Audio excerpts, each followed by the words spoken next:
Myths and Mayhem. Episode 2. The Titans, the original family disaster. Welcome back to Myths and Mayhem. Last time we met the Olympians. Zeus, Poseidon, Hades, Athena. The entire collection of immortal beings who somehow managed to obtain unlimited power while displaying the emotional maturity of a middle school group chat. And after watching episode 1, some of you probably thought, there's no way the previous generation was worse. Oh, my sweet summer child.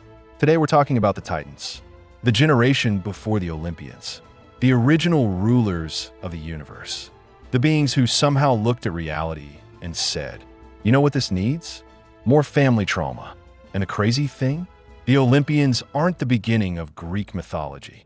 They're the sequel. The Titans are where everything starts.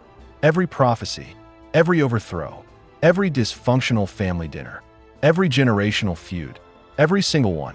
So grab a snack, get comfortable, because today we're exploring the cosmic family tree that somehow gets worse the further back you go. In the beginning, there was chaos. Now, when most people hear chaos, they think tornadoes, explosions, mayhem, which admittedly would fit the channel name. But the Greeks meant something different. Chaos was basically the void. Nothingness. No stars.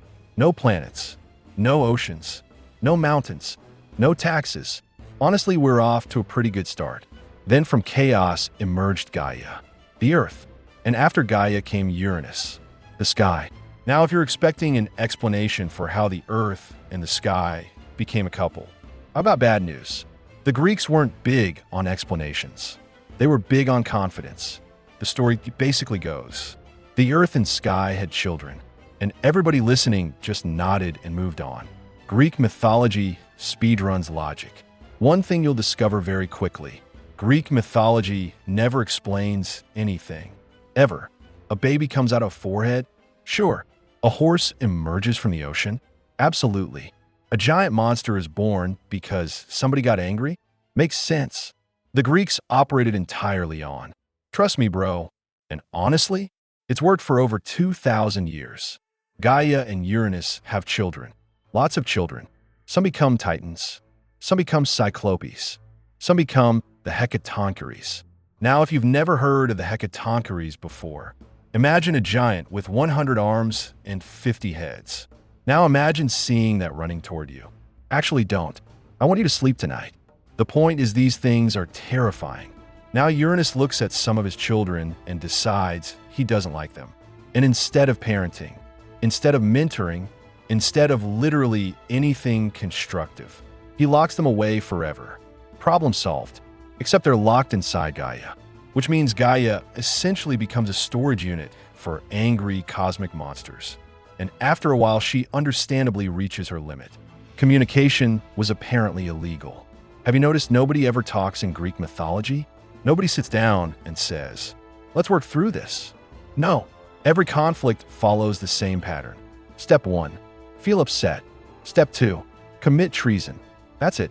That's the entire conflict resolution strategy. Gaia eventually gathers her Titan children and asks a simple question. Who wants to overthrow your father? Most Titans suddenly become very busy. One is checking imaginary emails. Another is looking at the floor. A third Titan is probably pretending his microphone isn't working. Then Cronus volunteers. Now this should immediately concern everyone, because throughout history, there are exactly two types of people who volunteer to seize unlimited power. People who shouldn't have it, and people who really shouldn't have it. Cronus falls into category 2. So Gaia gives Cronus a weapon. Uranus comes down. Cronus attacks. And suddenly the Titans are in charge. Now you'd think this would be a learning experience. You think Cronus would say, wow, being overthrown by your child was unpleasant. Maybe I should avoid repeating this cycle. Instead, he says, interesting. I'll remember that later. This turns out to be a mistake. Now, before we continue, let's meet some of the major Titans, because these people are going to keep showing up. And unlike Zeus, several of them are actually competent. Oceanus is the Titan of the world ocean. And honestly, Oceanus might be the smartest Titan. Do you know why? He stays out of everything. Everyone else is participating in cosmic drama. Oceanus is basically sitting in the background saying, not my problem. a strategy that works surprisingly well. Themis is the titan of justice, order, law, common sense, which makes her one of the rarest beings in Greek mythology. Someone with common sense. If Olympus had a legal department, Themis would run it, and Zeus would receive weekly warnings. Mnemosyne is the titan of memory, which means every time you forget where you put your keys, you technically have mythology-related issues.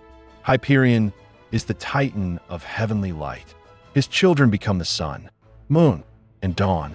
So if you've ever wondered where Apollo got his dramatic lighting, this is basically where it started. Now, let's talk about Atlas, because Atlas gets absolutely robbed by history. Most people think Atlas holds up the earth. Wrong. Atlas holds up the heavens, the sky, reality's ceiling, forever. No breaks, no vacations, no retirement. Imagine showing up for your first day at work, and your manager says, your responsibility is preventing the collapse of existence. Any questions? Atlas needs a union. Seriously, Atlas deserves representation. Somebody get this man a labor lawyer. Everybody talks about Zeus. Nobody talks about the guy literally supporting the heavens 24 hours a day. That's commitment, or a hostage situation. One of the two. Then we have Prometheus. And if Atlas is the most overworked titan, Prometheus is the most beloved. Prometheus actually likes humanity, which immediately makes him suspicious, because gods usually treat humans the way people treat decorative plants. Prometheus sees potential. He helps mankind, teaches skills, encourages progress. Basically, Prometheus becomes the world's first public school teacher. And Zeus absolutely hates this. Meanwhile, Cronus is ruling.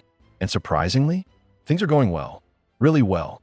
This becomes known as the Golden Age. No wars, no famine, no suffering, no major disasters. Everything is peaceful.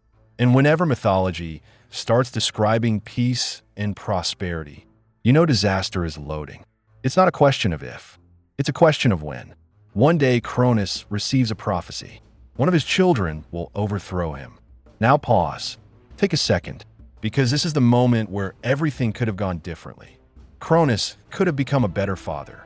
He could have broken the cycle. He could have learned from history. Instead, he invents one of the worst parenting strategies ever recorded. He gets this prophecy. One of his children will overthrow him.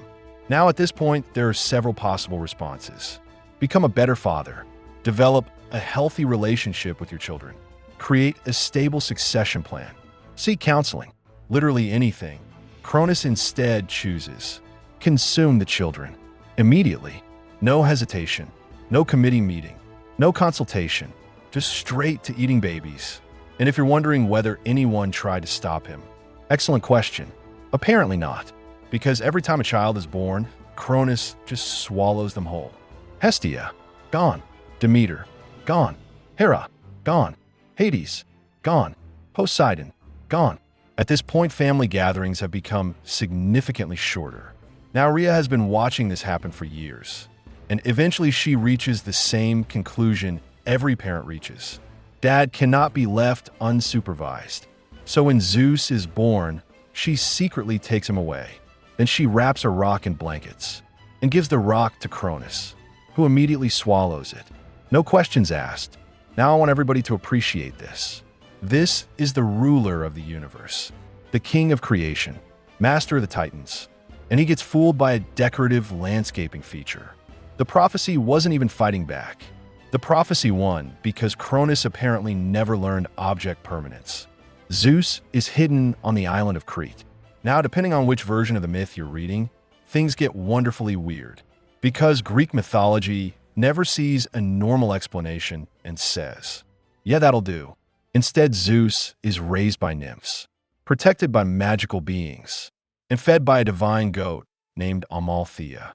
A goat, the future king of Olympus, raised partly by a goat.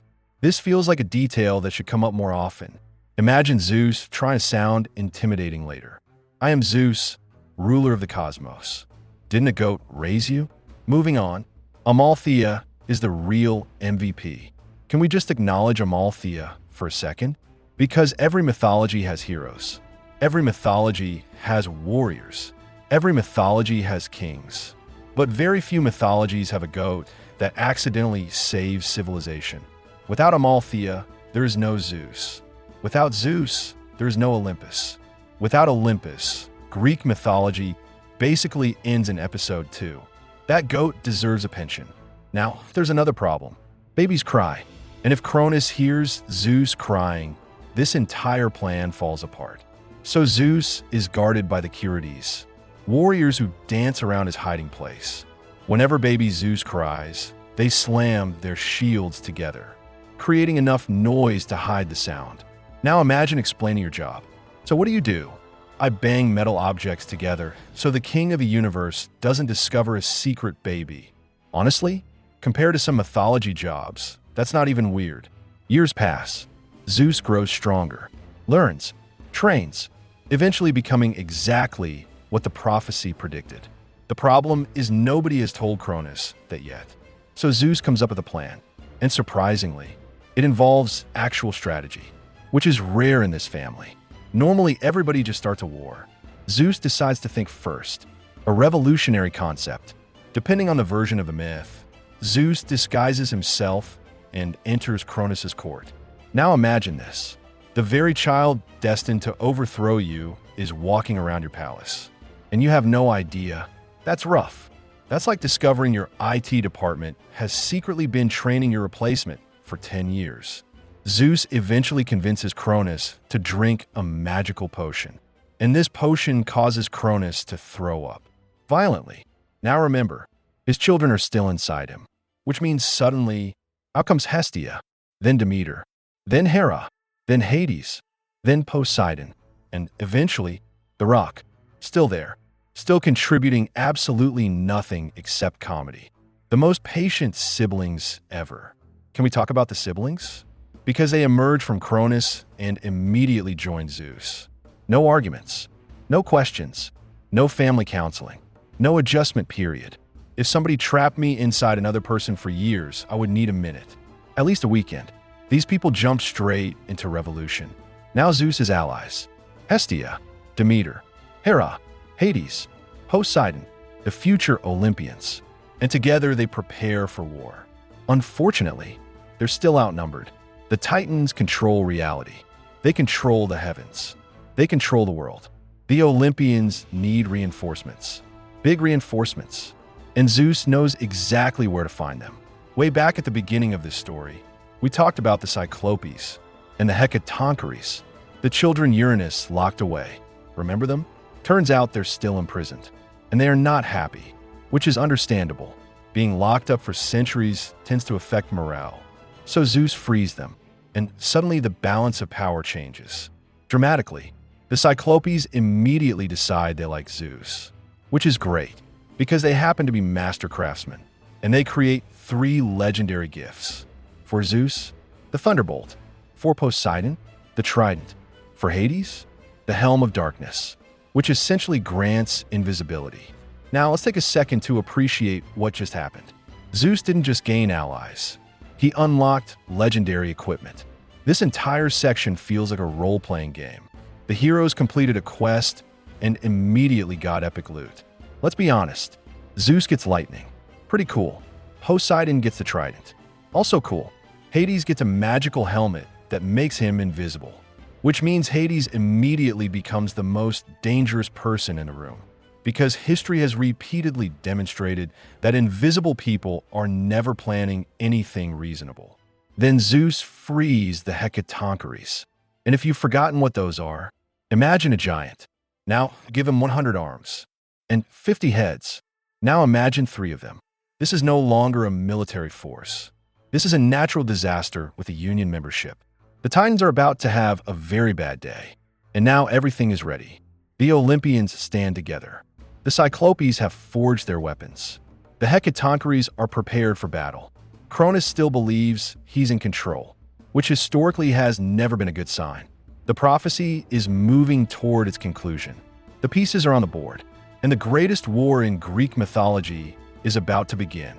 For 10 years, the universe will burn. Mountains will be thrown. Seas will rise.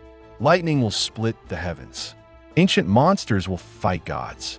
The old world will die, and a new world will emerge. When the dust settles, the Titans will fall, Olympus will rise, and Zeus will become king. But that is a story for next time, because next episode we're covering the Titanomachy itself, the biggest war in Greek mythology, the battle that reshaped reality, and quite possibly the most expensive special effects budget in ancient literature. See you then, and that's where we'll leave things. The Titans rule the universe. Cronus has made several catastrophic decisions. Zeus is growing stronger. Ancient monsters are waiting to be freed. And a 10-year war is about to begin. Next episode, the Titanomachy, the greatest war in Greek mythology. The battle that creates Olympus, topples the Titans, and proves once again that if somebody receives a prophecy in Greek mythology, they're about to make the worst decision of their entire life. Thanks for watching. And remember, if a prophecy says your child will overthrow you, maybe don't eat the child. Historically speaking, that strategy has a 0% success rate.